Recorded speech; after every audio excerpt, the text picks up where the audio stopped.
Quero convidá-lo a abrir o livro do profeta Isaías, lá no capítulo 2, vamos ler até o versículo número 5.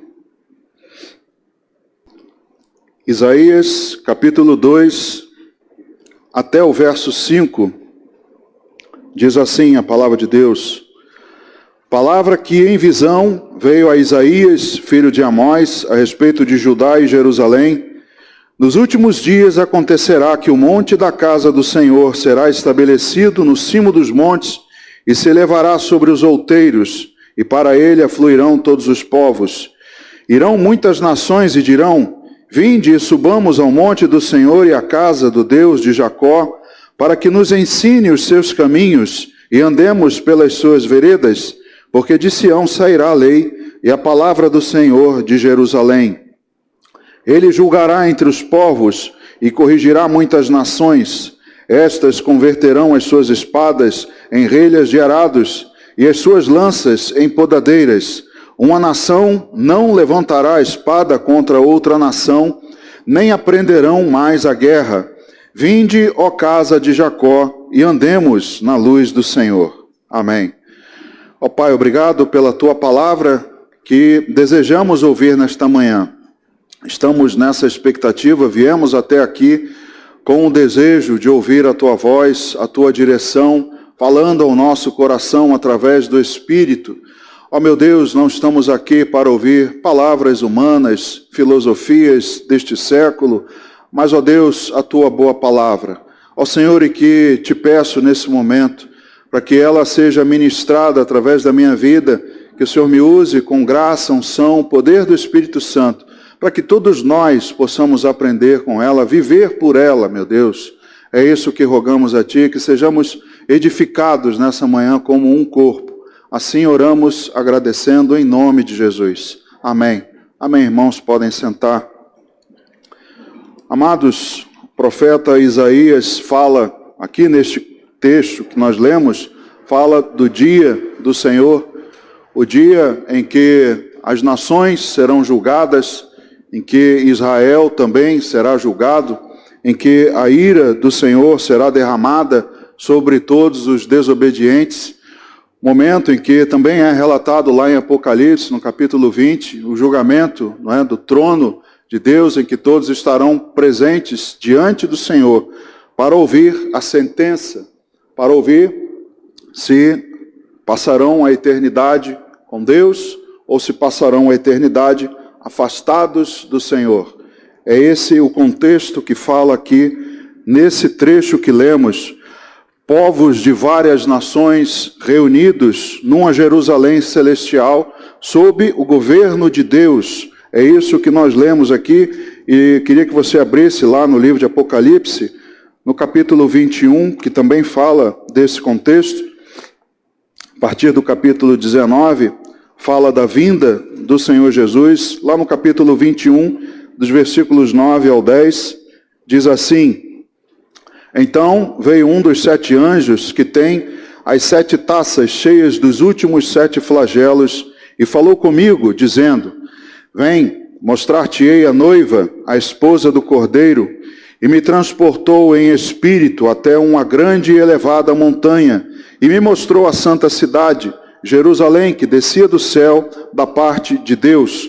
Agora versículo 22 até o 27, diz assim: nela não vi santuário, porque o seu santuário é o Senhor, o Deus Todo-Poderoso e o Cordeiro. A cidade não precisa nem do sol nem da lua para lhe darem claridade, pois a glória de Deus a iluminou, e o Cordeiro é a sua lâmpada. As nações andarão mediante a sua luz, e os reis da terra lhe trazem a sua glória. As suas portas nunca jamais se fecharão de dia, porque nela não haverá noite. E lhe trarão a glória e a honra das nações. Nela nunca jamais penetrará coisa alguma contaminada, nem o que pratica abominação e mentira, mas somente os inscritos no livro da vida do Cordeiro. Aqui então, em Apocalipse, nós vemos também sobre essa nova Jerusalém que Isaías diz, uma Jerusalém que inclusive também é retratada lá no livro do profeta Miqueias, que era contemporâneo de Isaías, junto com Oséias, o mesmo trecho, no capítulo 4 até o verso 5, você vai ver exatamente isso.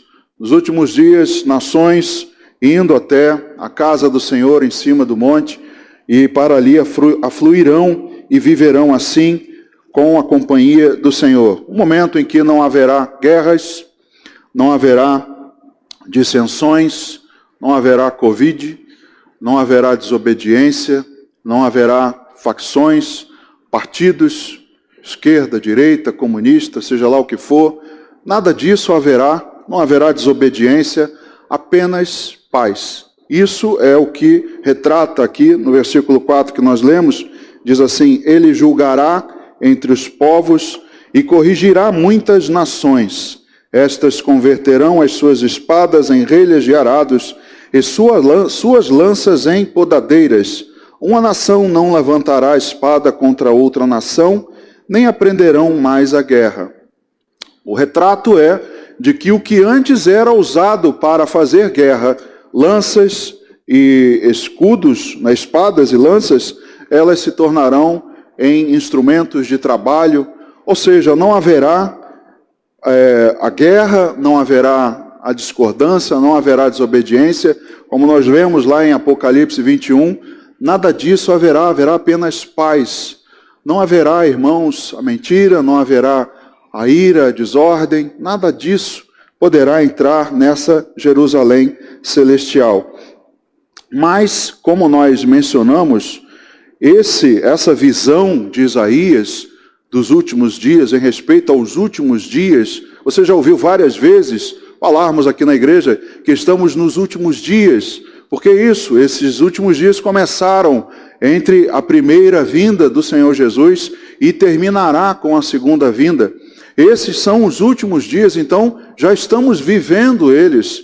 E cada dia que passa, mais nos aproximamos do fim. Então nós já estamos vivendo esses últimos dias. E aqui a exortação de Isaías é para que vivamos na luz do Senhor hoje.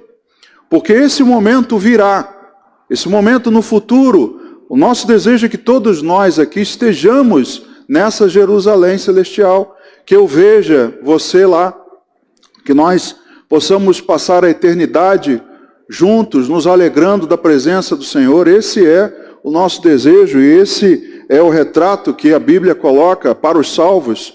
Mas nós hoje já vivemos, devemos viver o que ele diz ao povo: vinde, ó casa de Jacó, e andemos na luz do Senhor.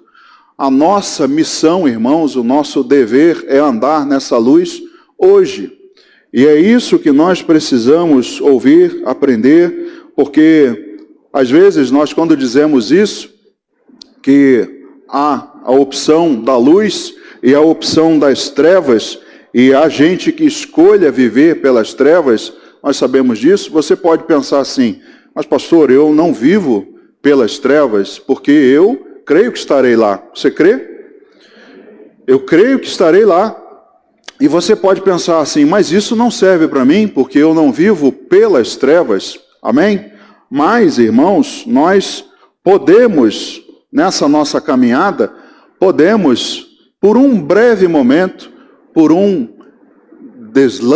desleixo, por um relance, por uma falha nossa, nós possamos ter um flerte com as trevas, possamos em algum momento da nossa vida ter um desvio, ou colocar o pé nesse caminho das trevas, porque é claro que ele está ali à nossa beira, anda em derredor de nós, doido para que nós saiamos da luz e andemos por esse caminho, ainda que seja momentaneamente, para te causar algum dano, algum problema. Então, qualquer um de nós pode ter esse momento de andar pelas trevas, andar em algum caminho, andar ali naquela divisão muito tênue, entre a luz e as trevas. Então isso também serve para nós, porque nós não vivemos nelas, mas podemos em determinado momento termos essa queda, essa falha, esse desvio nas nossas vidas, e assim caminharmos por elas, e aí, é claro, as consequências vão vir. É lógico que há a volta para o caminho da luz, mas as consequências vão acontecer e nós precisamos lidar com elas. Então Deus nos coloca as opções. Deus nos diz que há dois caminhos. E podemos optar, podemos escolher. Como eu disse aqui no início, Deus deseja o nosso coração. O resto, tudo é dele, irmãos. Deus é dono de todas as coisas, mas o seu coração, ele permitiu que você escolha dar a ele ou não. Ele não o tomou, não é como um tirano, mas ele deu a nós essa opção. E a mesma coisa com relação aos caminhos. Há o caminho da luz e o caminho das trevas. E ele nos deu essa opção. Decide. Ele então nos mostra e também nos ensina a respeito delas. Nos ensina o que elas podem nos causar, como elas podem nos afastar dele, que consequências ela nos trará, esse caminho de andar nas trevas. E também, irmãos, precisamos aprender a respeito delas. Não é? Quando nós falamos sobre esse assunto, as pessoas não querem nem ouvir falar, né? Trevas, não, o que é isso? Eu já sei muito bem o que é isso. E também dizem, não, eu sei bem o que é a luz, eu sei o que é caminhar na luz. Mas eu penso que esse texto nos ensina a respeito dessa decisão e, sobretudo, a respeito do cuidado que devemos ter. Se porventura, por alguma falha momentânea, caminharmos por essas trevas, por esse caminho que não leva a Deus, mas na nossa caminhada pode acontecer. Primeiro, então, vamos falar sobre as trevas. Não é? O que seria isso? Tirando, então, irmãos, o significado clássico, não é, de trevas, que seria a ausência de luz, e isso já é algo que nos ensina alguma coisa, porque para ter trevas eu preciso tirar a luz. Para ter luz, eu não preciso colocar nada ou tirar nada. A luz, por si só, ela já é a solução, ela já é a iluminação de todas as coisas. Então veja que para a luz poder existir, ela depende da ausência das trevas. A luz não depende das trevas para existir. Então já é algo que nos ensina, porque eu preciso decidir se eu desejo a luz ou se eu desejo retirá-la. Você não coloca trevas, você retira a luz. É exatamente essa a definição clássica de luz. E normalmente elas são retratadas na Bíblia, além disso, além de ausência de luz, escuridão, né? Um cego, quando se retratava também, um cego, dizia-se que ele vivia em trevas, não enxergava, mas elas também são retratadas como tristeza, como sofrimento, como a morte e a cegueira espiritual, não somente a morte espiritual, mas morte física também. Esses são alguns exemplos de cegueira. Eu queria ver contigo lá no Evangelho de Mateus, no capítulo 6. Vamos ver os versículos 22 a 23. Mateus capítulo 6, palavras do Senhor Jesus. Mateus 6, 22, ele diz: são os olhos a lâmpada do corpo. Se os teus olhos forem bons, todo o teu corpo será luminoso. Se, porém, os teus olhos forem maus, todo o teu corpo estará em trevas. Portanto, caso a luz que em ti há sejam trevas, que grandes trevas serão. Palavras do Senhor Jesus, então, mostrando que trevas nesse contexto é a maldade, é a operação do mal, Satanás agindo e a própria natureza humana seguindo o seu curso, que é a maldade, é o pecado. Então Jesus aqui deixa claro que ela é a cegueira espiritual, é o mal, não é? Dizendo que se houver trevas, se os seus olhos forem maus, o seu corpo estará em trevas. E Deus não está ausente nas trevas. Nós hoje, aqui na escola bíblica, aprendemos, né, sobre os atributos incomunicáveis do Espírito Santo, e um deles é a onipresença. Ele está em todo lugar. E se ele está em todo lugar, irmãos, ele está nas trevas também? Ou nós iríamos pensar assim, não, o Espírito Santo ele não pode estar nas trevas. Engano seu, o Espírito Santo está lá também. Não há um lugar, até ouvimos o Salmo 139, para onde me ausentarei do teu espírito? Se eu for ao mais profundo abismo, lá estarás também. Então Deus está também presente nas trevas, mas ele não é notado, ele não é visto, e ele ali contempla os olhos, né, o coração, as atitudes de todos os seres humanos, observa a maldade, tudo que nós fazemos. Então ele não está ausente nas trevas, ele está ali presente. E algo que também nós precisamos aprender é que quando estamos nelas, nessa tristeza, no sofrimento, Deus está passando conosco. Ele não fica do lado de fora e diz assim, ó, passa aí que eu te encontro lá na saída. Não, Deus não faz isso. Deus passa por elas conosco. Um dos maiores exemplos foi Jesus, o maior exemplo. Foi Jesus, porque ele encarou o sofrimento. No momento ali da cruz, Jesus diz em certo momento, Eli, Eli, lama sabachthani, Senhor, Senhor, por que me desamparaste? Jesus ali encara um momento de trevas, Jesus encara um momento de solidão, de sofrimento, e ele então não fugiu, ele não se retirou das trevas, ele passou por elas. Por isso estamos aqui hoje, e ele passa então pelas trevas conosco. Você lembra o Salmo 23, versículo 4? O que diz lá o Salmo 23, verso 4, um salmo famoso, ainda que eu passe por onde? Pelo vale da sombra da morte, não temerei, porque tu estás comigo. Então, ainda que eu ande pelo vale da sombra da morte, algumas traduções dizem as trevas, ainda que eu passe pela escuridão, não temerei mal algum, porque tu estás comigo.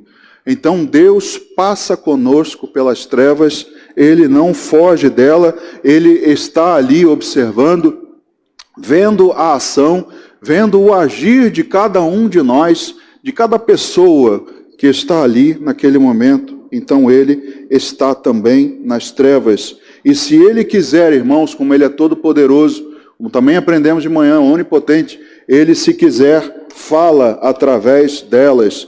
Podemos ver um exemplo na Bíblia, em Deuteronômio, no capítulo 5. Às vezes nós pensamos que Deus tem uma fórmula, não é? Mais uma vez mencionando a escola bíblica, olha, é porque eu sinto falta de você na escola bíblica, sabe? É por isso que eu tenho que ficar aqui lembrando, se todo mundo estivesse lá, não teria que dizer isso, né? Mas Deuteronômio 5, lá no versículo 23, ele diz assim, sucedeu que, ouvindo a voz no meio das trevas, enquanto ardia o monte em fogo, vos achegastes a mim, todos os cabeças das vossas tribos e vossos anciãos. No momento em que Deus ali, né, no Monte Sinai, onde há aquela manifestação de poder, trovões, relâmpagos, e há ali nesse momento em que Deus fala através das trevas.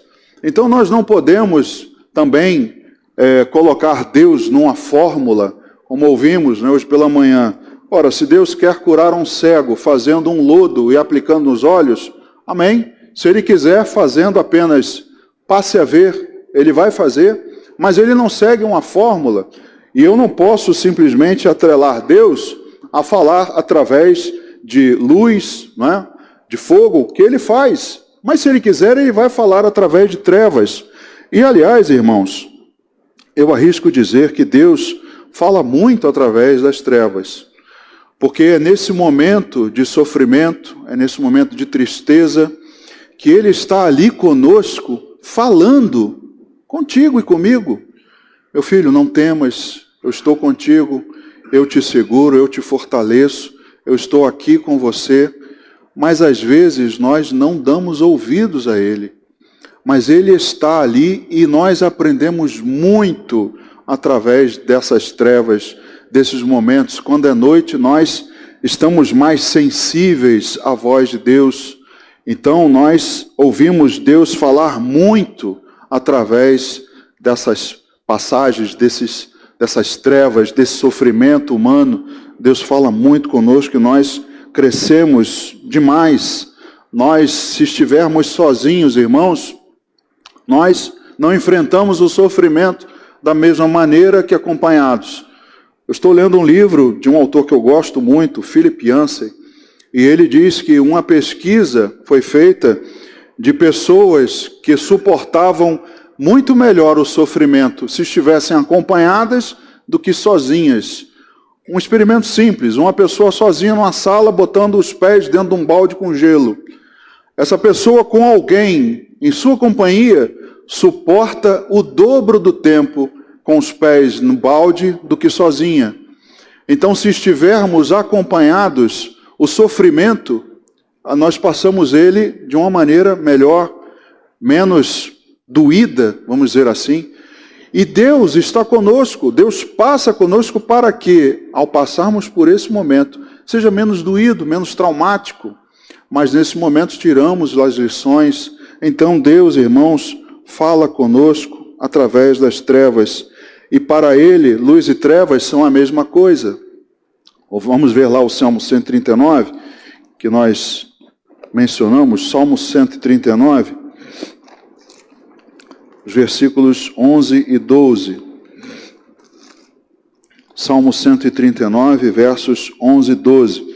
Ele diz: se eu digo, as trevas com efeito me encobrirão, e a luz ao redor de mim se fará noite, até as próprias trevas não te serão escuras. As trevas e a luz são a mesma coisa. Para Deus, então, não há diferença. Deus é Deus e é a mesma coisa, vê da mesma maneira, age da mesma maneira. Se estivermos em trevas, se elas forem muito escuras, para Deus é a mesma coisa. Luz e trevas, para Ele não tem nenhum impedimento, não tem nenhuma dificuldade. Deus age da mesma maneira poderosa e onisciente e onipotente, através da luz ou através das trevas. Ele é dono de todas as coisas, todas elas Ele criou, mas, como nós vemos na Bíblia, as trevas normalmente indicam os caminhos maus. É isso que elas nos reservam, caminhos maus, consequências terríveis, que muitas vezes levamos para o resto das nossas vidas. Eu queria ver contigo Provérbios, capítulo 2, do verso 6 ao 13, diz assim: porque o Senhor dá a sabedoria, e da sua boca vem a inteligência e o entendimento. Ele reserva a verdadeira sabedoria para os retos, é escudo para os que caminham na sinceridade, guarda as veredas do juízo e conserva o caminho dos seus santos. Então entenderás justiça, juízo e equidade, todas as boas veredas, porquanto a sabedoria entrará no teu coração e o conhecimento será agradável à tua alma.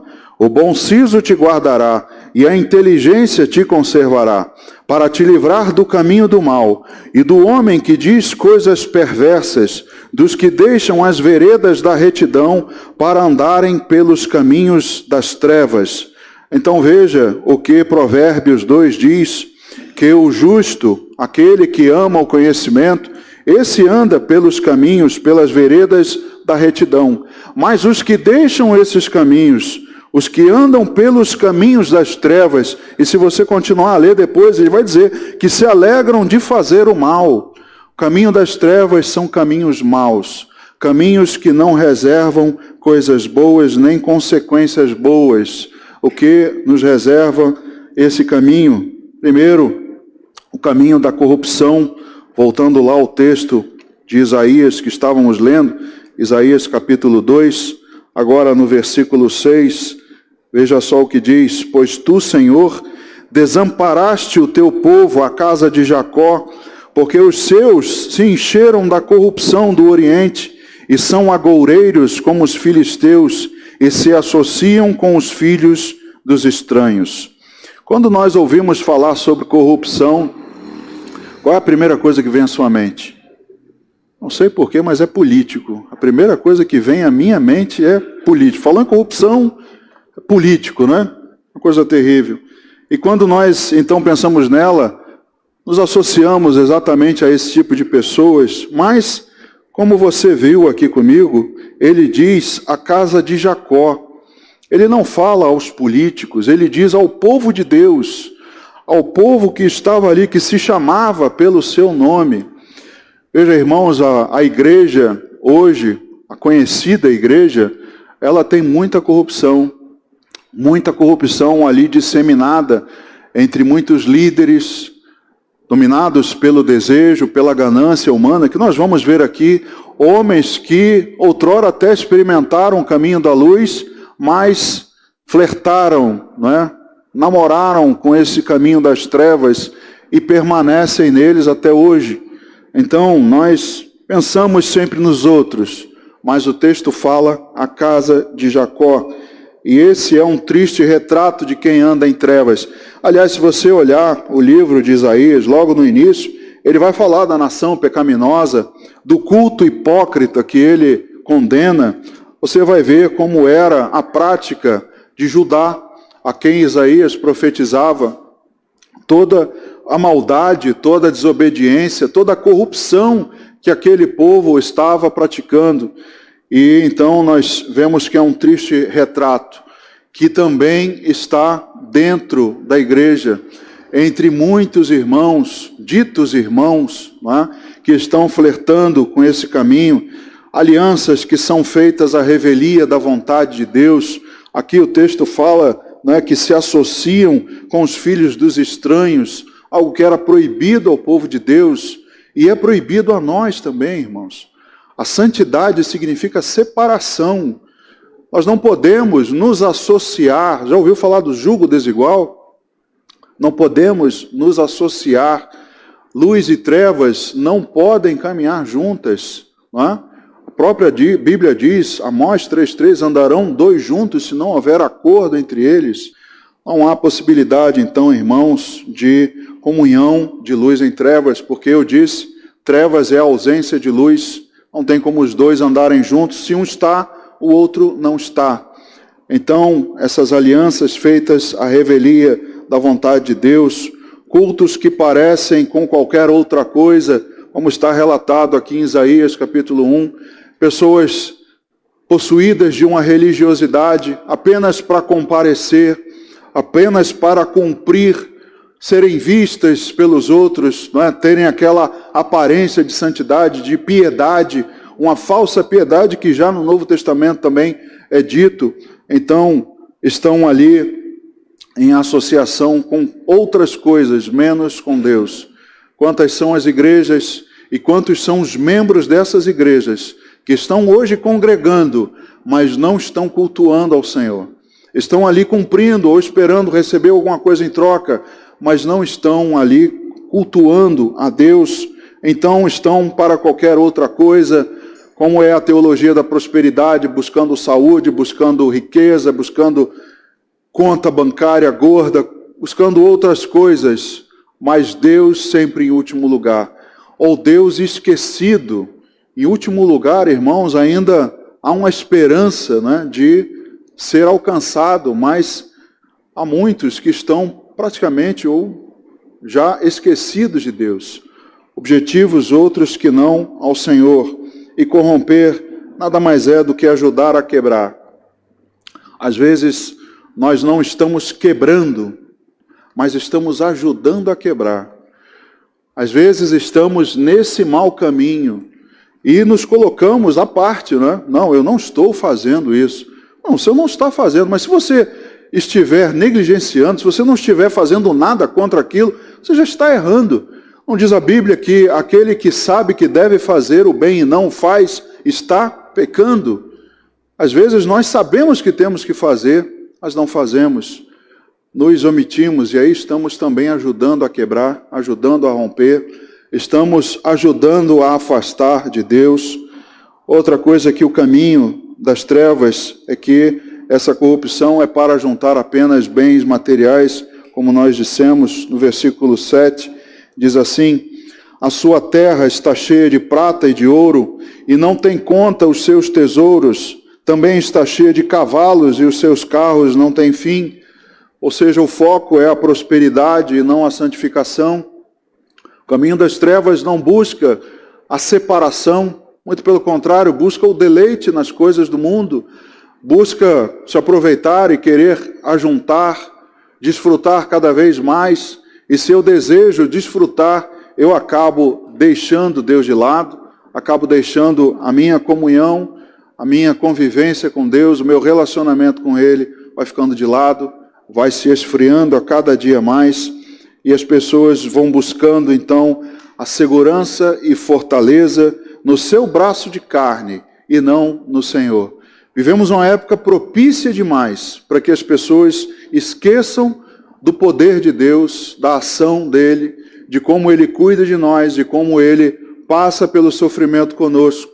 E muitas pessoas estão apenas dando olhos e buscando segurança e força em braços humanos e não mais em Deus. Não é à toa que vemos um momento de esfriamento no meio da igreja como eu jamais vi. Eu tenho, 15, 16 anos de caminhada no Evangelho, e eu jamais vi um momento de tanta frieza espiritual como esse que nós estamos passando. Outro caminho que as trevas nos reservam são os caminhos da idolatria.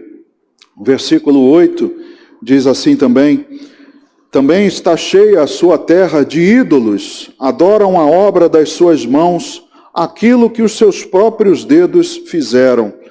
O culto a obras e realizações, não a Deus.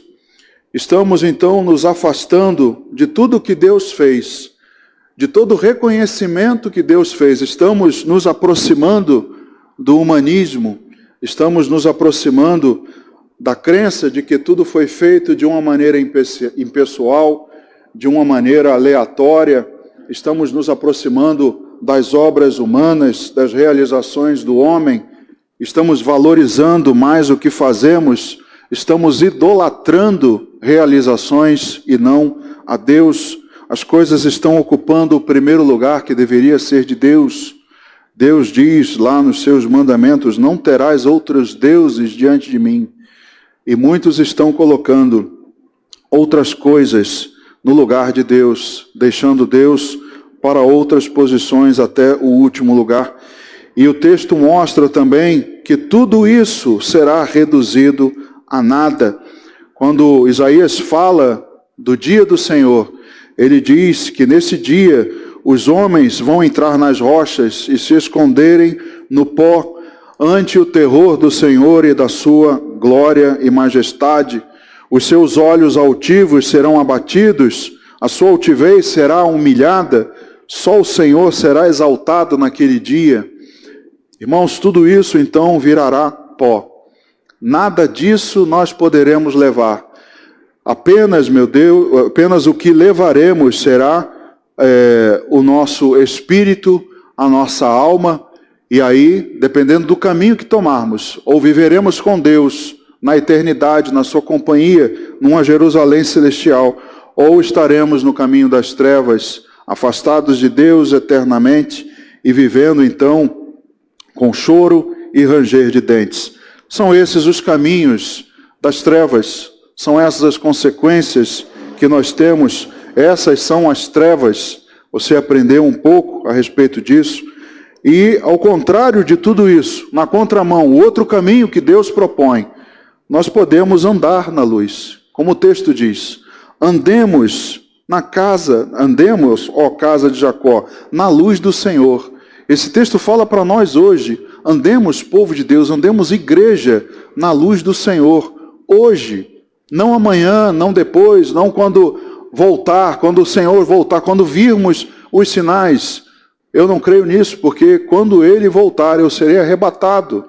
E o texto que diz que os que vão entrar nas rochas e se esconder são aqueles que não se renderam, são aqueles que não terão mais a possibilidade de salvação, porque o Espírito Santo será retirado. Então, nós podemos desfrutar da luz hoje. E para você que já desfruta dela, cuidado com o flerte com as trevas.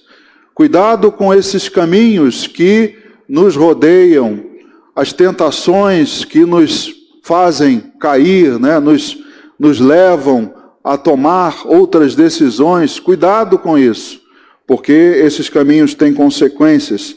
E nós então não temos que ficar batendo cabeça. Irmãos, quem vive em trevas bate cabeça. Você já andou no escuro? Já deu cabeçada, né? Já deu com o dedo do pé lá na quina da cama, tropeçou em alguma coisa. Quem anda na escuridão, queridos, vive batendo cabeça. Veja o que diz o Salmo número 56, no verso número 13. Salmo 56, verso 13. Diz assim: pois da morte me livraste a alma. Sim, livraste da queda os meus pés, para que eu ande na presença de Deus na luz da vida. Quem anda na presença de Deus na luz da vida, tem os pés livres da queda. Se ele, o inimigo, buscar na tua vida, né, te colocar esse caminho das trevas, para que você se desvie, queridos, você vai cair. E Deus é quem nos livra desse caminho. É a palavra dele que te alerta. Não vá por aí. Não tome essa decisão. Ande no meu caminho. Ande na luz da vida. Aqui não tem erro. Aqui você não vai cair. Então, irmãos, nós podemos tomar a outra decisão e deixar de bater cabeça. Nós andávamos assim na nossa ignorância. Eu andava assim quando eu não conhecia Deus, não conhecia a sua vontade para a minha vida, andava batendo cabeça para lá e para cá. Agora, não mais preciso disso. A escuridão distorce as nossas escolhas. Aos que outrora andaram aí na gandaia, né? Essa expressão é velha, mas andaram aí pela noite, né? Nas boates. Ali quando você está naquele momento já com algumas na cabeça, né? Naquele escuro, ali todo mundo é bonito, né? Ali é uma beleza, você não vê direito, não enxerga direito. Quando você vê aquilo na claridade, você toma um susto, né? Irmão, você tomou a decisão errada porque a luz te enganou, a pouca luz, né? As trevas te enganaram. Ali onde há uma aparência de beleza, onde há uma aparência de bênção, de certeza, quando a luz mostra, você toma um susto. Mas aí a decisão já foi tomada. Aí já era, já aconteceu, já se consumou. Então, a escuridão distorce nossas escolhas. Ninguém compra um carro à noite. Você vai olhar um carro à noite, você não vai ver os arranhões que tem, os amassados. Você tem que ver na claridade, na luz do dia. Então, irmãos, a luz, para nós, ela é muito significativa. E a noite também não foi feita para trabalhar. Diz o Senhor Jesus que ele deveria fazer as obras do seu Pai enquanto era dia, porque a noite vem em que ninguém pode trabalhar. Jesus estava se referindo a esse momento em que depois da sua vinda não haverá possibilidade de trabalhar. Porque aí, irmãos, já aconteceu, o dia do Senhor já está aí, não há mais possibilidade de querermos resolver, de remendar, não há mais essa chance. E também para eles, naquela época, à noite não dava para trabalhar. Não tínhamos, né, o sistema que temos hoje de iluminação, de energia, de fornecimento. Não temos todas essas tecnologias para que hoje possamos trabalhar durante a noite, embora seja muito ruim, né? Quem trabalha à noite sabe, a noite foi feita para dormir, convenhamos, né? O próprio corpo, ele produz o hormônio do sono à noite. Então quem inverte isso, normalmente tem uma doença, né, tem uma saúde mais debilitada, porque Deus criou o corpo humano para dormir à noite. Então à noite, as trevas não foram feitas para trabalhar. Você tem que trabalhar na luz. Você tem que trabalhar enquanto há luz. Porque é assim que Deus voltar no dia do Senhor, não haverá possibilidade. E não haverá maneira de você mudar de lado. Não haverá possibilidade de você sair do caminho das trevas para a luz. Então hoje, Jesus é o único que pode iluminar. Jesus é o único que está iluminando o nosso caminho 100% todos os dias. Veja no Evangelho de João, no capítulo 8, versículo 12. Já estamos terminando. João 8, 12. Diz assim, palavras do Senhor Jesus mais uma vez. De novo lhes falava Jesus dizendo, eu sou a luz do mundo. Quem me segue não andará nas trevas. Pelo contrário, terá a luz da vida. Jesus é o único que pode dar a luz da vida, porque Ele é a própria luz. Quando lemos lá em Apocalipse, não haverá sol, porque o Senhor estará ali, Jesus estará ali, Deus estará conosco e Ele iluminará. Não precisaremos de sol, não precisaremos de mais nada disso. Jesus será a nossa luz. E hoje Ele é o caminho, Ele é a luz do mundo, é Ele quem guia a minha vida e a sua. Então, mais uma vez, o texto de Isaías, andemos na luz do Senhor. Esse é o conselho, a exortação para nós hoje. É Ele, Jesus, quem ilumina o nosso caminho através da sua palavra. A palavra, é isso que o Salmo 119 diz também, lâmpada para os meus pés e luz para o meu caminho são a tua palavra.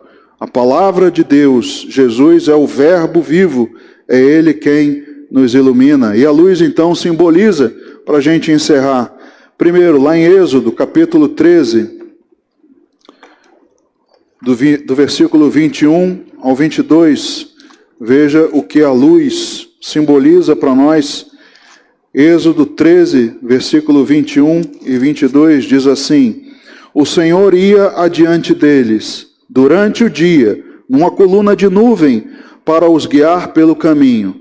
Durante a noite, numa coluna de fogo, para os alumiar, a fim de que caminhassem de dia e de noite. Então, a luz, Deus, é representado aqui nesse momento pela coluna de fogo com o povo ali, mostrando para que eles pudessem caminhar de noite. Isso simboliza a sua presença constante. Ele está sempre de dia, na coluna de nuvem, e à noite também, iluminando o nosso caminho, para que nós possamos caminhar. Ainda em Êxodo, agora no capítulo 24, de versículos 15 ao 18, diz assim: tendo Moisés subido, uma nuvem cobriu o monte, e a glória do Senhor pousou sobre o monte Sinai. E a nuvem o cobriu por 6 dias. Ao 7º dia, do meio da nuvem chamou o Senhor a Moisés. O aspecto da glória do Senhor era como um fogo consumidor, no cimo do monte, aos olhos dos filhos de Israel. Então, a luz também é simboliza a glória de Deus. Deus manifesta a sua glória através do fogo, um fogo que ilumina, através do brilho da sua glória.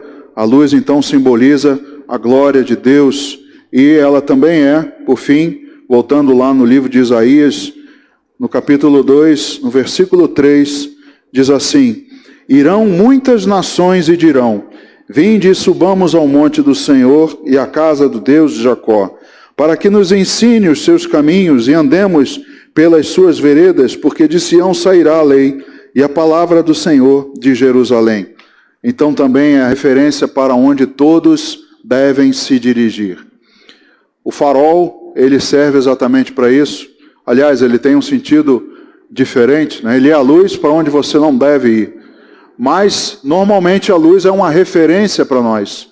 Quando você diz assim, há uma luz no fim do túnel, então você sabe que você pode continuar, que lá na frente tem uma saída. Quando você vê a luz, ela é uma referência para você. Ela é um caminho para onde você pode se dirigir. Então, irmãos, tudo isso é o que Deus simboliza para nós. A luz simboliza para nós o caminho de Deus, a sua presença, a sua glória, e é para lá que nós devemos ir. Amém? É para lá que você deve caminhar. Então, para que a gente possa fazer algo bem feito, nós precisamos iluminar mais. Quando você vai trabalhar em alguma coisa, se você vai fazer um trabalho escolar, se você vai fazer um trabalho no seu escritório, seja lá se você for costureiro, cozinheiro, seja lá o que você for, um artesão, quando você precisa fazer um trabalho, você ilumina, você coloca ali a sua luzinha, não é? Aquele abajur ali na sua mesa, e você joga uma luz extra em cima, para que você possa fazer melhor, para que você possa ver melhor. É isso que a luz representa para nós. Os últimos dias têm sido difíceis. Não deixem que ceguem você, não deixem que tirem a luz de você, que Deus te ilumine o seu caminho em todas as suas decisões. Amém? Vamos ficar de pé, vamos orar. Ó Deus, nós te agradecemos, primeiro porque o Senhor é tudo para nós. Obrigado, Senhor, porque iluminas o nosso caminho. Obrigado, meu Deus, porque o Senhor nos mostra, nos tira das decisões erradas, nos tira das sepulturas, das covas, dos buracos que tentam nos tragar, que Satanás nos coloca, nos conduz para que venhamos a cair. Ó meu Deus, obrigado porque o Senhor nos tira de muitos erros. Nós precisamos, Pai, andar pela Tua luz, precisamos do Senhor para iluminar a nossa vida. Não queremos, meu Deus, andar em trevas, nem sequer flertar com elas. Não queremos um só dia, meu Deus, colocar os nossos pés no caminho das trevas, porque sabemos que esses caminhos têm consequências, e as consequências iremos levá-las até o fim das nossas vidas. Pai, nos ensina, nos ajuda, continua a nos iluminar, ilumina o nosso coração com a Tua palavra. Ó meu Deus, ensina ao Teu povo, ensina, Pai, a que não permitamos tirarem a luz de nós. Não queremos trevas nas nossas vidas, não queremos bater cabeça dia a dia, não queremos nos machucar. Queremos, meu Deus, andar pelo Teu bom caminho. Nos ajuda, Pai, assim que pedimos nessa manhã, orando e agradecendo em nome de Jesus. Amém.